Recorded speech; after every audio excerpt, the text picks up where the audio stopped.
The live TV, सच सबसे आगे।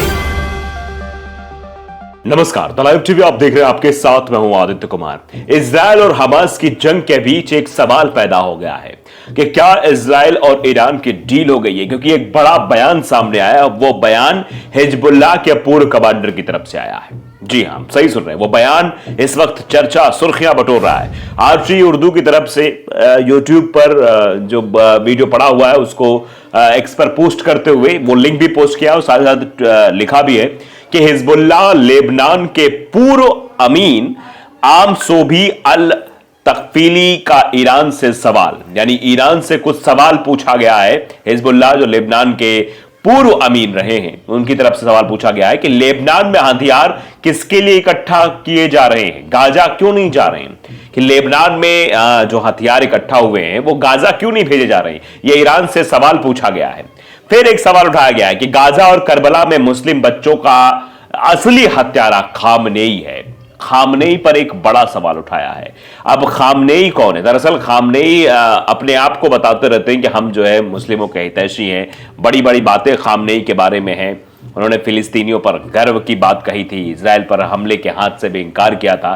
तो अब खामनेई को लेकर भी तरह तरह के सवाल मतलब खड़े किए जा रहे हैं कि आखिरकार खामनेई का ही हाथ है। खामनेई को लेकर सवाल हुआ है। फिलहाल इस बात की चर्चा अब जोरों शोरों से हो रही कि आखिरकार किस तरीके से ईरान का इस पर स्टैंड क्या है, खामनेई क्या कर रहे हैं, यह सवाल है। और खामनेई कौन है, इस पर भी सवाल उठाया जा रहा है, इस पर सवाल पूछा जा रहा है। दरअसल खामनेई जो है वो ईरान का सुप्रीम लीडर है। ईरान के सुप्रीम लीडर है खामनेई। आयतुल्लाह पूरा नाम है, आयतुल्लाह अली खामनेई। और उसके बाद ये सवाल भी पूछा जा रहा था। देखिए बीबीसी की एक हेडलाइन है, इसमें आप देख सकते हैं कि आयतुल्लाह अली खामनेई के बाद ईरान का सुप्रीम लीडर कौन होगा। ये सवाल पूछा गया था 12 दिसंबर 2020 को। अब खामनेई की तरफ से जो ये चीजें, खामनेई पर जो आरोप लगे, ये अपने आप में बहुत ही संगीन है। जिस तरीके से आरोप लगाए गए हैं, हिजबुल्लाह लेबनान में जहां से अटैकिंग मोड में हो रहा है। हिजबुल्लाह को आप बखूबी जानते हैं, हमास जैसा हिजबुल्लाह एक संगठन है जो लगातार इजराइल से संघर्ष कर रहा है, इजराइल को पटखनी दे रहा है, लेबनान में उसका संघर्ष जारी है। तो कुछ सवाल उसके द्वारा पूछे गए हैं कि लेबनान में हथियार किसके लिए इकट्ठा किए जा रहे हैं। क्या लेबनान से जंग हो रही है, गाजा पट्टी से जंग चल रही है, तो गाजा पट्टी में हथियार होने चाहिए।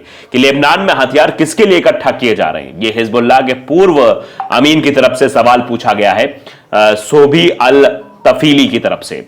और फिर यह कहा गया गाजा और करबला में मुस्लिम बच्चों का असली हत्यारा जो है वो खामनेई है, यह सवाल उठाया है। गाजा में आप देख रहे हैं मासूम बच्चों को कैसे निशाना बनाया जा रहा है। करबला में क्या कुछ हुआ था यह आप बखूबी जानते हैं। करबला का भी मुद्दा खूब गूंजा था, उसकी चर्चा फिलहाल हम बाद में करेंगे। करबला का जो युद्ध हुआ था, किस तरीके से वहां चीजें दिखाई दी थी। फिलहाल यहां पर अगर हम बात करें कि किस तरीके से चीजें यहां पर हमास और जो जंग जारी है इजराइल के बीच, इसमें गाजा पर क्या कुछ हो रहा है, तो गाजा ही नहीं, सिर्फ गाजा ही नहीं बल्कि करबला को लेकर भी यह सवाल दागा गया है और यह चर्चा का विषय बन गया है। तो यह सवाल गूंज रहा है कि इजराइल से ईरान की कोई डील हो गई है क्या, गाजा के मुजरिम क्या खामनेई है, यह सवाल पूछा जा रहा है। गाजा में जो हो रहा है उसके पीछे कोई और नहीं बल्कि खामनेई है, यह सवाल पूछा जा रहा है। जबकि खामनेई खड़े थे। देखिए एक खबर है कि फिलिस्तीनियों पर गर्व है, हमास के समर्थन में उतरे ईरान के सर्वोच्च नेता। ये सर्वोच्च नेताओं में से एक है। ईरान इजराइल पर हमले के हाथ से इंकार। इजराइल पर हमास ने एक बड़ा आतंकी हमला किया जिसमें सैकड़ों लोगों की जान चली गई, ऐसी एक खबरें प्रकाशित की जा रही थी, जबकि वो एक अधिकार की लड़ाई थी। इस बीच ईरान के सर्वोच्च नेता ने हमास की तारीफ की। हालांकि उन्होंने इस हमले में ईरान के संलिप्तता से इंकार कर दिया। अब तक हमले में 900 से ज्यादा इजरायली नागरिक मारे गए।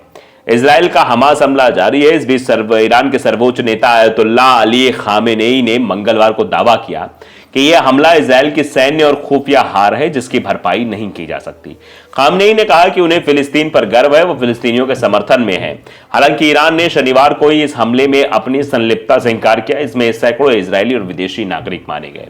तो ये सवाल है कि आखिरकार अगर खामनेई का इस तरीके का बयान आता है तो फिर खामनेई का ताल्लुकात कैसे। लेकिन जो हिजबुल्लाह के पूर्व मतलब अमीन की तरफ से ये सवाल खड़े किए गए ये अपने आप में बहुत ही रोचक है, क्योंकि आप देखिए कि पहले खामनेई का रिएक्शन क्या था। पहले खामनेई किस तरीके से हमास की तारीफ कर रहा था और अब जो ये बात समझ में आई है, गाजा में जो मासूम बच्चों की मौत हो रही है, जो करबला में मासूम लोगों को निशाना बनाया गया, जो बच्चे मारे गए, उन सब में हाथ खामनेई का है। ये अपने आप में बहुत बड़ी बात है जो इस वक्त पूरे विश्व में छाई हुई है। अब देखिए, पहले खामनेई टीवी पर भी आए थे, हमले के बाद पहली बार खामनेई टीवी पर आए। उन्होंने कहा कि हम उन लोगों का हाथ चूमते हैं जिन्होंने जायोनी शासन पर हमले की प्लानिंग की थी। जो लोग ईरान को इजराइल पर हमले से जोड़ रहे हैं वे गलत हैं। खामेनेई का यह बयान तब आया जब अमेरिका के टॉप जनरल की ओर से ईरान को इस पूरे संघर्ष में शामिल ना होने की चेतावनी दी गई है।